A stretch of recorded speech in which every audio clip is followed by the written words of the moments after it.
Hi friends, welcome to my channel. ಇವತ್ತು ಜ್ಯೂಸಿಕರವಾದಂತಹ chicken ಕಬಾಬ್ ಯಾವ ರೀತಿ ಮಾಡೋದು ಅಂತ ನೋಡೋಣ.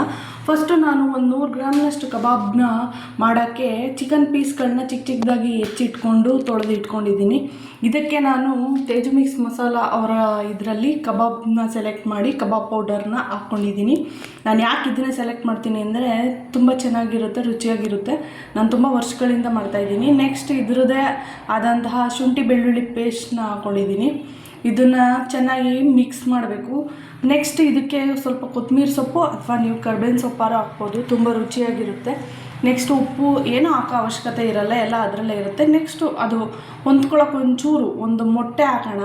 ಮೊಟ್ಟೆ ಹಾಕಿದ್ರೆ ತುಂಬ ಚೆನ್ನಾಗಿ ಹೊಂದ್ಕೊಳ್ಳುತ್ತೆ ಪೌಡ್ರು ಮತ್ತು ಚಿಕನ್ಗೆ. ನೀಟಾಗಿ ಕೈಯಲ್ಲೇ ಮಿಕ್ಸ್ ಮಾಡಿ, ಸ್ಪೂನಲ್ಲಿ ಎಲ್ಲ ಮಿಕ್ಸ್ ಮಾಡೋಕ್ಕೆ ಹೋಗ್ಬೇಡಿ. ಕೈಯಲ್ಲಿ ಮಿಕ್ಸ್ ಮಾಡಿ ಚೆನ್ನಾಗಿ ಅದನ್ನು ಫ್ರಿಡ್ಜ್ ಇದ್ದರೆ ಫ್ರಿಡ್ಜ್ಗೆ, ಅಥವಾ ಹಾಗೇ ಆದರೂ ಸರಿಯೇ ಒಂದು 20 ನಿಮಿಷ ಇಡಿ.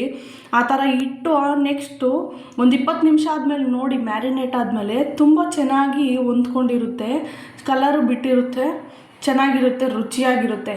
ಹಾಗೇ ಇದು ಮಾಡಬೇಕಾದ್ರೆ ಒಂಚೂರು ಎಣ್ಣೆ ಕಾಯಬೇಕಾದ್ರೆ ಒಂದು 4 ಸ್ಪೂನು ತುಪ್ಪ ಹಾಕಿ, ರುಚಿ ತುಂಬ ಚೆನ್ನಾಗಿರುತ್ತೆ. ಒಂದು ಸರಿ ಮಾಡಿ ನೋಡಿ, ಇದು ಟ್ರಿಕ್ಸ್ನ ಯೂಸ್ ಮಾಡಿ ನೋಡಿ.